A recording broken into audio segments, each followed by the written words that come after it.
Concedió al cardenal Robert Sara, cardenal precepto de la Congregación de la Liturgia. Bueno, pues por lo tanto hemos recibido esta carta del cardenal precepto de la Congregación de la Liturgia, dirigida a todos los obispos del mundo, en la que nos comparte algo importante, ¿no? Importante es el volver a la Eucaristía y lo fundamenta, etcétera, ¿no? Bien, vamos a abordar esta carta y a desmenuzar sus contenidos principales.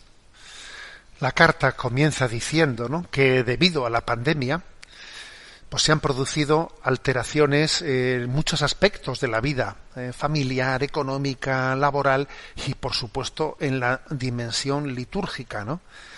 ¿Por qué? Para impedir el contagio del virus ha sido necesario un rígido distanciamiento social que ha tenido repercusión pues en un aspecto fundamental de la vida cristiana. ¿Y qué aspecto es este? Pues es el que dice Mateo 18:20. Donde 2 o 3 se reúnen en mi nombre, ahí estoy yo en medio de ellos. Entonces, claro, fijaros si este tema de la pandemia del virus y la distancia social, etcétera, pues ha podido afectar algo que es nuclear al Evangelio. Donde 2 o 3 están reunidos en mi nombre, allí estoy yo en medio de ellos. Obviamente eso se ha visto afectado, afectado. ¿Por qué? Porque existe una dimensión comunitaria importante en nuestra visión de fe, a la cual muchas veces no le damos suficiente importancia, ¿no? Entonces continúa y dice la carta: la dimensión comunitaria tiene un significado teológico. Dios es relación de personas en la Santísima Trinidad. Crea al hombre en la complementariedad relacional entre hombre y mujer, porque no es bueno que el hombre esté solo. No es bueno que el hombre esté solo. Y el mismo Jesús, pues en el inicio de su ministerio público, fue llamando a grupos de discípulos y que generaran una comunidad, y les pidió que hiciesen un rebaño, ¿no?, que conformasen la iglesia, y que así de esa manera se preparasen para esa gran Jerusalén del cielo, que esa gran asamblea, ¿no? O sea, que forma parte de nuestro ser, que somos un pueblo. O sea, eso es inherente, y eso obviamente pues se ha visto afectado por esa necesidad de distanciamiento social, por el tener que vivir pues nuestra fe de una manera mucho menos, ¿no?, socializada que la que estábamos viviendo antes de esta crisis. Esto es lo que afirma la carta. Y luego da un paso más y dice, bueno, ha habido situaciones de emergencia en la que los obispos se han visto, ¿no?, pues obligados a tomar decisiones pues insólitas, que nunca hasta ahora pues en muchísimo tiempo nos habían tomado, en la que era muy difícil discernir adecuadamente. Dice en concreto esta carta, ¿no? En la emergencia pandémica ha surgido un gran sentido de responsabilidad. Los obispos y sus conferencias territoriales, en escucha y colaboración con las autoridades civiles y con los expertos, han estado dispuestos para asumir decisiones difíciles y dolorosas, hasta la suspensión prolongada de la participación de los fieles en la celebración de la Eucaristía. Esta congregación está profundamente agradecida a los obispos por el compromiso y el esfuerzo realizados por intentar dar una respuesta del mejor modo posible a una situación imprevista y compleja. O sea que, como veis, pues esta carta del cardenal precepto, ¿no?, de la liturgia dice, que ha sido tan imprevisto, pues, y tan complejo lo que se ha producido, que había que también, ¿no?, dar una respuesta que no era fácil modular, porque por una parte estaban pues las normas sanitarias, por otra parte estaba el pánico social, que muchas veces iba más allá, el pánico social, que las propias normas, y que generaba un escándalo que también uno tenía que modular, ¿no? Bueno, difícil de gestionar, ¿me explico? Difícil de gestionar, y que yo creo que tenemos que ser conscientes de que es imposible estar seguros de haber obrado bien. Uno no puede tener esa seguridad, porque ha hecho lo que ha podido y se ha encomendado al Espíritu Santo y ha dicho, Señor, ilumínanos, y no está seguro, ¿no?, de haber acertado. Ahora bien, supuesto eso, ¿no?, lo que dice la carta del cardenal Sara, ahora vamos a ver cuál es nuestro proceder en este momento, ¿no? Y continúa. Sin embargo, tan pronto como las circunstancias lo permitan, es necesario y urgente volver a la normalidad de la vida cristiana, que tiene como casa el edificio de la Iglesia y la celebración de la liturgia, particularmente de la Eucaristía, como la cumbre a la cual tiende la actividad de la Iglesia, y desde la que extrae toda su fuerza. Conscientes del hecho de que Dios no abandona jamás a la humanidad que ha creado y que incluso las pruebas más duras pueden dar frutos de gracia, hemos aceptado la lejanía del Señor, del altar del Señor, como un tiempo de ayuno eucarístico, útil para redescubrir la importancia vital, la belleza y la preciosidad inconmensurable. Tan pronto como sea posible, es necesario ahora ya volver a la Eucaristía, con el corazón purificado, con un asombro renovado, con un crecido deseo de encontrar al Señor, de estar con Él, de recibirlo, para llevarlo a los hermanos con el testimonio de una vida plena de fe, de amor y de esperanza. O sea que, como veis, la carta dice, a ver, que Dios es providente y que Dios también nos ha purificado, nos ha autentificado, o sea, que este momento, aunque ha sido muy delicado el gestionarlo, sin duda en el designio de Dios ha sido un tiempo de gracia para autentificar nuestra experiencia religiosa. Ahora bien, cuidadito ahora con quedarse atrapados en una situación y hacerla permanente o cuasi permanente. No, a por la normalidad, vamos a por ella. Entonces, para argumentar teológicamente el por qué tenemos que apostar por esa normalidad y no quedarnos hoy apoltornados y sentirnos cómodos, ¿no? Y sentirnos cómodos en una situación de confinamiento que a veces, ¿no? Pues puede, ¿no? Convertirse en un apego, y hay que tener cuidado con esto, porque estar confinado es muy sacrificado, sí, pero también puede convertirse en un apego, en una zona, digamos, en la que no arriesgo nada y me quedo ahí tranquilo. Bueno, pues para argumentar teológicamente, el cardenal Sara en esta carta recurre al non possumus tan conocido de los mártires de Abitinia. Los mártires de Abitinia, a inicios del siglo XIV, respondieron a sus jueces, que les decían que no les permitían la Eucaristía, respondieron con serena determinación, ¿no? Incluso de frente a sabiendo que les iban a condenar a muerte, ¿no? Y formularon aquella famosa frase: sine dominico non possumus. O sea, sin el domingo, sin el día del Señor, no podemos vivir. Y la riqueza de esta expresión, pues se nos ofrece hoy, ¿no? como una reflexión en esta carta. Una brevísima expresión: sine dominico non possumus. No podemos vivir sin la Eucaristía, sin el día del Señor, ¿no? Bueno, pues tiene una gran... El cardenal Sara ha querido como desmenuzar esta expresión, hacer una pequeña catequesis desmenuzada. ¿Qué significa esto de sine dominico non possumus? Entonces, bueno, pues la desmenuza en 6 puntos. Primero, no podemos vivir, ser cristianos, realizar plenamente nuestra humanidad y sus deseos de bien y de felicidad que habitan en el corazón sin la palabra del Señor, que en la celebración toma cuerpo y se convierte en palabra viva, pronunciada por Dios para quien hoy abre su corazón a la escucha. O sea, así de claro. O sea, que nosotros no podemos vivir sin la luz de la palabra de Dios, que ilumina nuestra vida. Ese sine dominico non possumus primeramente se refiere a sin la luz de la palabra. Lámpara es tu palabra para mis pasos, luz en mi sendero. Nosotros no caminamos en oscuridad, caminamos a la luz de la palabra de Dios.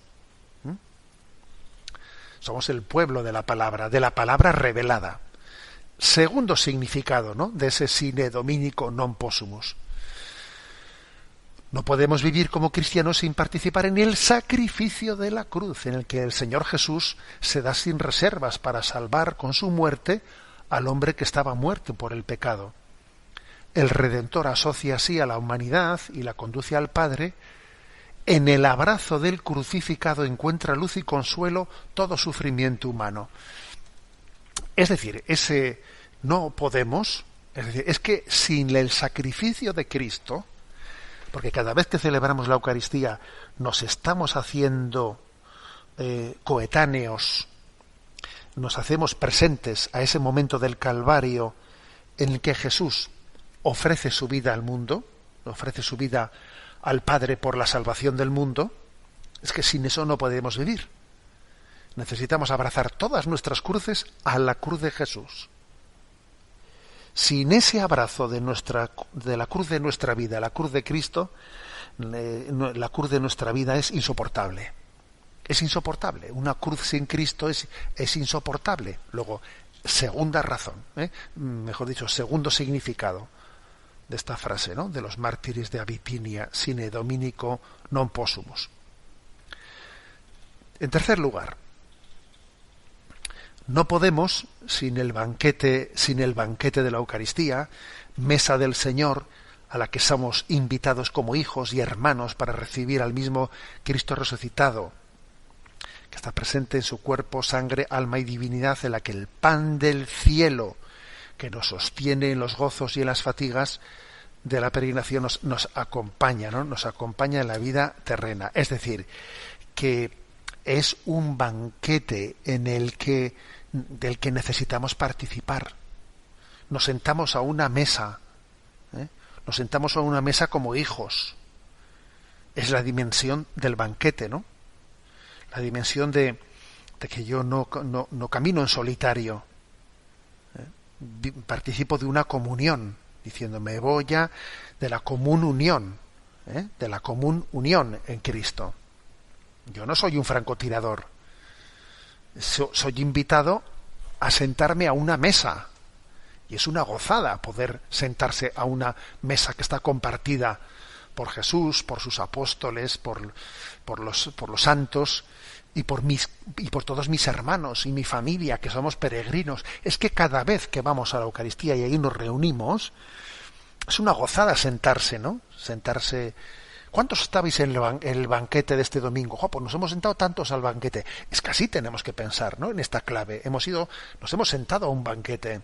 Hemos participado de esa mesa del banquete. Esta es la tercera dimensión. Primero, hemos dicho, la primera dimensión de la Eucaristía es a la que no podemos renunciar, es como es el lugar en el que recibimos la luz de la palabra. Segundo, el sacrificio de Cristo, al que unimos nuestra cruz. Tercero, participar formando parte de los miembros que han sido invitados a un banquete, en esa comunión, que es un privilegio, ¿no?, sentarnos a esa mesa. Cuarto lugar, dice el cardenal Sara, no podemos sin la comunidad cristiana, la familia del Señor.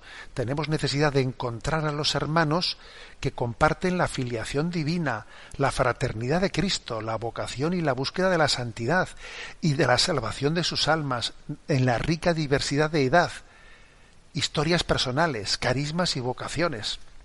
O sea, es decir, que además de sentarnos al banquete, la Eucaristía dominical nos da conciencia de que formamos parte de una comunidad cristiana en la que hay vocaciones distintas, carismas distintos, somos un cuerpo místico en el que todos nos compensamos, todos nos compenetramos.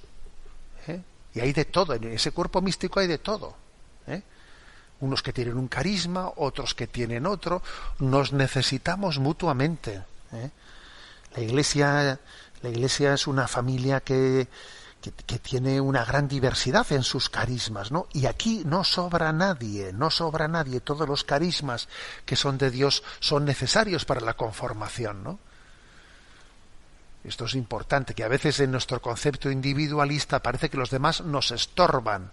Ojo, a nosotros no nos estorban los demás. Quinto aspecto. No podemos sin la casa del Señor. que es nuestra casa, sin los lugares santos en los que hemos nacido a la fe, donde hemos descubierto la presencia providente del Señor y hemos descubierto el abrazo misericordioso que levanta al que está caído, donde hemos consagrado nuestra vocación en la vida religiosa, al matrimonio, donde hemos suplicado, dando gracias, donde hemos reído, donde hemos llorado, donde hemos confiado al Padre nuestros seres queridos que ya han finalizado su peregrinación en la tierra. O sea, es decir, que no podemos, no queremos, ¿no?, renunciar a los lugares sagrados, a ese templo sagrado, ese lugar en el que ha sido testigo de tantos momentos intensos de nuestra vida, ¿no?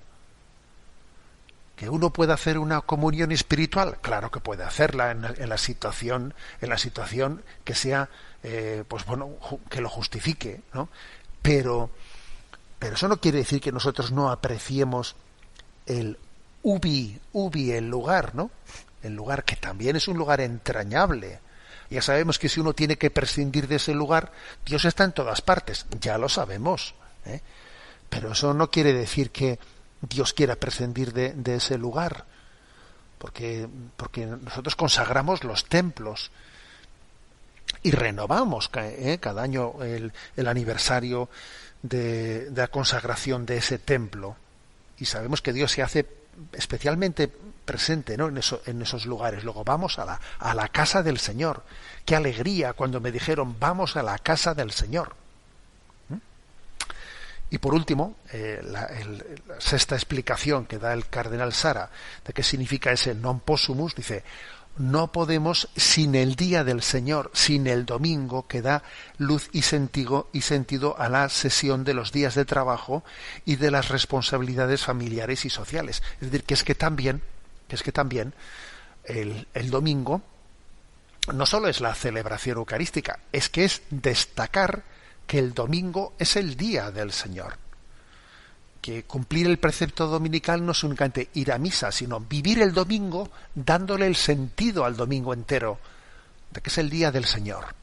Ojo con esto, porque a veces uno dice, bueno, yo tengo que celebrar el domingo, voy a misa. Un momento, que tengo que consagrar el día entero. El día entero es el día del Señor. Hoy es un día consagrado al Señor. Bueno, pues es interesante ver cómo el cardenal Sara ha desmenuzado estos seis aspectos de la vivencia del domingo, y entonces esa frase de los mártires de Abitinia, sine dominico non possumus, ¿a qué se refiere con que no podemos? ¿Qué es lo que no podemos renunciar? Y entonces él ha desmenuzado en seis aspectos. No podemos renunciar, primero, a la luz de la palabra de Dios allí proclamada y explicada. Segundo, a participar, ser testigos, ser coetáneos, ¿no?, de ser presentes de la renovación del sacrificio de Cristo al que unimos nuestras cruces para hacerlas redentoras. Tercero, asentarnos como invitados en un banquete, que Cristo nos ha invitado a un banquete, ¿no? Y es un honor participar de este banquete. Cuarto, a reencontrarnos con la comunidad cristiana, que en la que tiene diversos carismas y entre todos nos iluminamos y nos conformamos. Quinto, a ir a ese lugar sagrado que es la casa del Señor, que es el templo. Es el templo, ¿no? Imagen del templo de Cristo, que es su cuerpo. Este templo al que vamos es imagen del cuerpo de Jesús, de la humanidad de Jesús, que es verdadero templo del Espíritu Santo. Y por último es esto, pues es la consagración del domingo entero, del día en el que el Dios descansó y que nosotros celebramos teniendo como corazón de la celebración eucarística, pero consagrando el día entero. O sea, son seis dimensiones muy interesantes que en esta carta pues el cardenal Sara comparte con todos nosotros.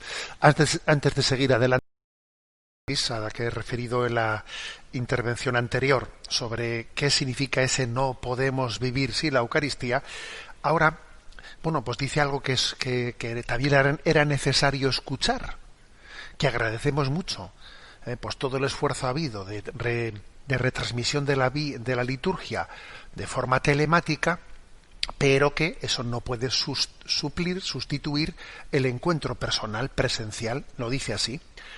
Aun cuando los medios de comunicación desarrollen un apreciado servicio a los enfermos y a aquellos que están imposibilitados para ir a la Iglesia, y han prestado un gran servicio en la transmisión de la Santa Misa en el tiempo en el que no había posibilidad de celebrarla comunitariamente, ninguna transmisión es equiparable a la participación personal o puede sustituirla. Aún más, estas transmisiones por sí solas corren el riesgo de alejar de un encuentro personal e íntimo con el Dios encarnado que se ha entregado a nosotros de un modo, no de un modo virtual, sino realmente. El que come mi cuerpo y bebe mi sangre habita en mí y yo en él, ¿no? Este contacto físico con el Señor es vital, indispensable, insustituible. Una vez que se haya identificado y adoptado las medidas concretas para reducir al mínimo el contagio del virus, es necesario que todos retomen su lugar en la asamblea de los hermanos, redescubran la insustituible preciosidad y belleza de la celebración, requieran y atraigan con el contagio del entusiasmo a los hermanos y hermanas desanimados, a los que se hayan quedado asustados, ausentes, distraídos durante mucho tiempo. O sea, hasta aquí este párrafo que he leído, no se puede ser más claro. A ver, que la presencia física, presencial, es dispensable, es sustituible, pues cuando hay una razón. Seguro que estará ahora mismo más de un oyente que está escuchando este programa diciendo, pues ya me gustaría a mí poder ir, y aquí estoy yo postrado en mi cama. Claro, ese es el momento en que esa presencia es sustituible, es dispensable. Claro que en esa circunstancia sí. Pero cuando no existe una circunstancia de fuerza mayor, no tenemos que agarrarnos, no tenemos que hacernos fuerte en que, bueno, como los medios de comunicación hacen un gran servicio, sí, hacen un gran servicio, pero es un servicio puente, transitorio. Que por cierto, os recuerdo como en aquel momento de confinamiento en el que la práctica totalidad de los fieles asistían a la liturgia de manera telemática, recuerdo que el propio cardenal Sara nos envió a todos un aviso del que yo me hice eco también en este programa, diciendo que no tiene sentido que uno participe telemáticamente pues por internet o por YouTube de una misa que no sea emitida en directo. O sea, que se haya sido grabada, haya quedado ahí grabada, y entonces yo posteriormente estoy viendo una misa que quedó grabada. No. Si es transmisión telemática, tiene que ser por lo menos transmisión telemática en directo. ¿Por qué es esto así? Hombre, porque cuando menos la participación en directo de lo que se está celebrando en ese momento, a mí me ayuda a caer en cuenta de que el sacramento de la Eucaristía me hace presente de lo que acontece en el momento en el que se consagra el pan y el vino. Es decir, se renueva el sacrificio de Cristo, y eso acontece en ese momento. Luego, no tiene sentido el que uno diga, bueno, yo he grabado una misa y luego esa misa la veo después a la hora en la que me venga bien. No, hombre, eso no tiene sentido. La misa por YouTube o por donde sea, pero la ves en directo. Vale. Sigue adelante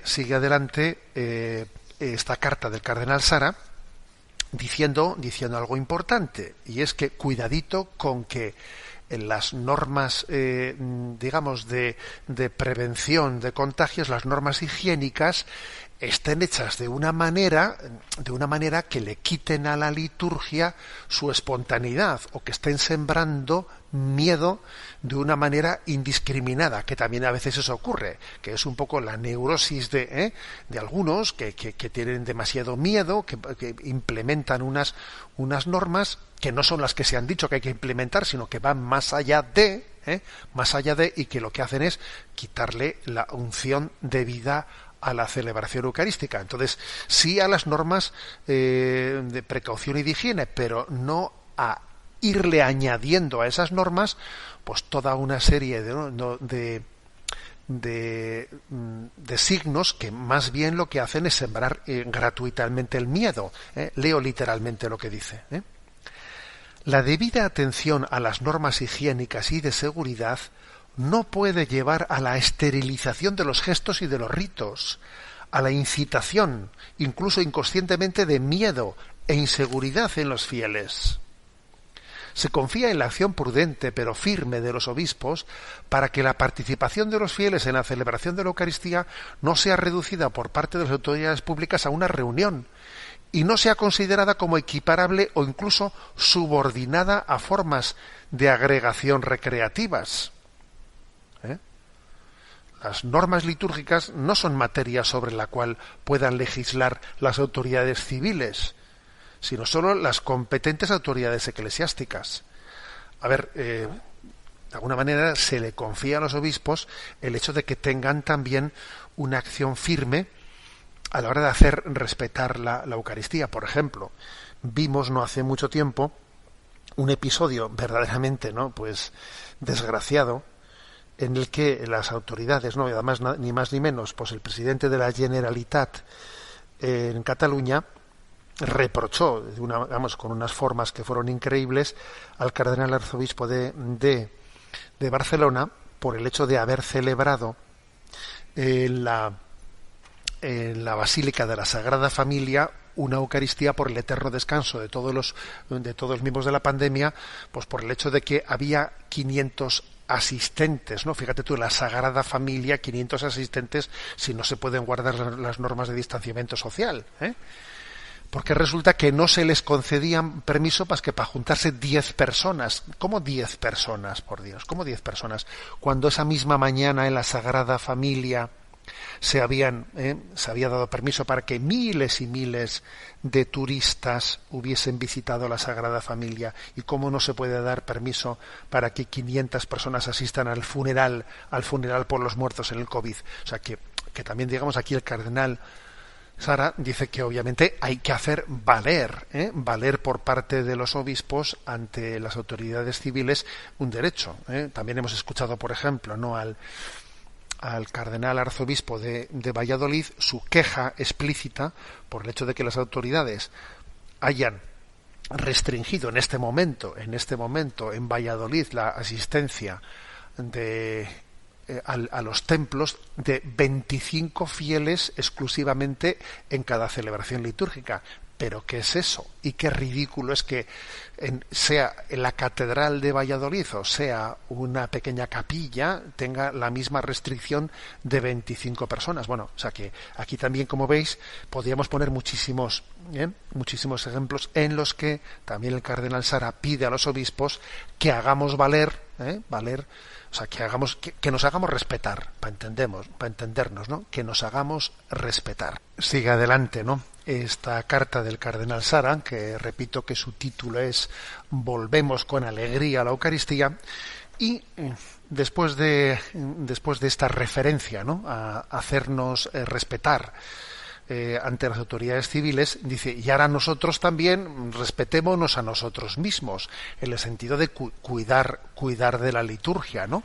Y dice, se facilite la participación de los fieles en las celebraciones, pero sin improvisados experimentos rituales y con total respeto de las normas contenidas en los libros litúrgicos, ¿no?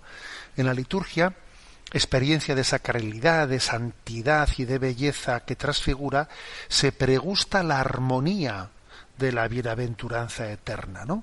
Entonces, cuidemos de nuestra liturgia, no hagamos de esta circunstancia en la que estamos pues como una especie de dispensa del cuidado de la solemnidad. ¿Por qué hay que tener menos solemnidad? ¿Por qué? Y dice, se reconozca a los fieles el derecho a recibir el cuerpo de Cristo y de adorar al Señor presente en la Eucaristía en los modos previstos, sin limitaciones que vayan más allá de lo previsto por las normas higiénicas emanadas por parte de las autoridades públicas o de los obispos. A ver, que se reconozca a los fieles el derecho a recibir el cuerpo de Cristo como la Iglesia lo permite, y por lo tanto aquí lo que viene a decir, no pongamos más normas que las que la propia Iglesia ha puesto en cada lugar. Ya sabemos que no ha existido una coordinación sobre determinadas normas litúrgicas, pues en toda la Iglesia universal. No ha existido. Y entonces, por ejemplo, pues igual resulta que en un sitio determinado se dio una normativa sobre cómo comulgar que en otro sitio no se dio. Bueno, pues que cada uno se atenga a la norma que tiene en su lugar. Y que no vayamos más allá de ello, porque si que resulta que cada párroco, cada iglesia va a ir añadiendo, no, es que en esta iglesia se ha decidido, en la otra se ha decidido, eso no es bueno.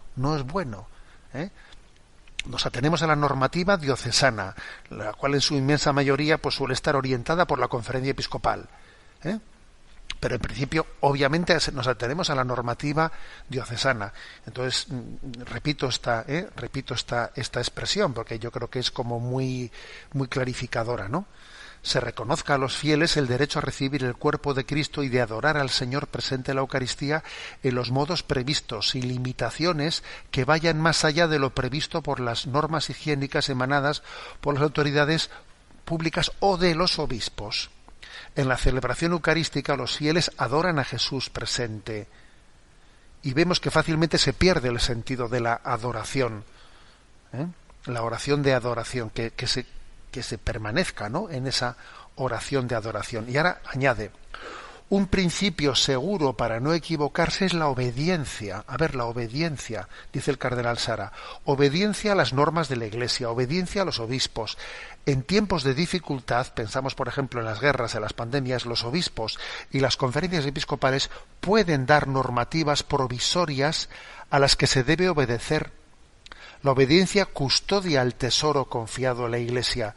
Estas medidas dictadas por los obispos y por las conferencias episcopales finalizan cuando la situación vuelve a la normalidad. O sea que en algunos sitios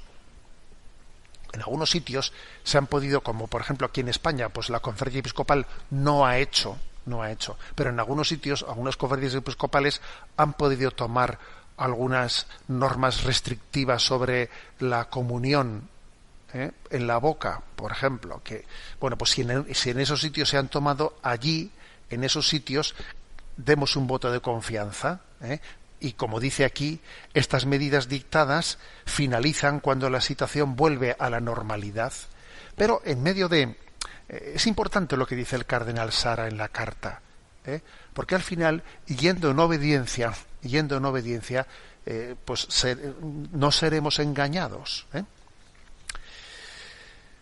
Y finaliza la carta diciendo, ¿no?, la Iglesia continuará protegiendo la persona humana en su totalidad. Esta testimonia la esperanza, invita a confiar en Dios, recuerda que la existencia terrena es importante, pero mucho más importante la vida eterna. Nuestra meta es compartir la misma vida con Dios para la eternidad. Esta es la fe de la Iglesia, testimoniada a lo largo de los siglos por legiones de mártires y de santos, un anuncio positivo que libera de reduccionismos unidimensionales, de ideologías. A la preocupación debida por la salud pública, la Iglesia une el anuncio y el acompañamiento por la salvación eterna. Es que nosotros tenemos dos preocupaciones, preocupación por la salud del cuerpo y también preocupación por la salvación eterna, y tenemos que compaginar las dos preocupaciones, integrar ambas. Y por eso termina la carta diciendo el cardenal Sara, continuamos pues confiándonos a la misericordia de Dios, invocando la intercesión de la bienaventurada Virgen María, salus infirmorum et auxilium Christianorum, por todos aquellos que son probados duramente por la pandemia y por cualquier otra aflicción. Bueno, como os digo, una carta que hemos recibido con el título de Volvemos con alegría a la Eucaristía, que nos puede, sin duda alguna, que nos puede hacer un bien grande por centrar, ¿no?, la importancia y el valor de la Eucaristía en este momento. Te invito a levantar tu corazón cantando aleluya a Dios.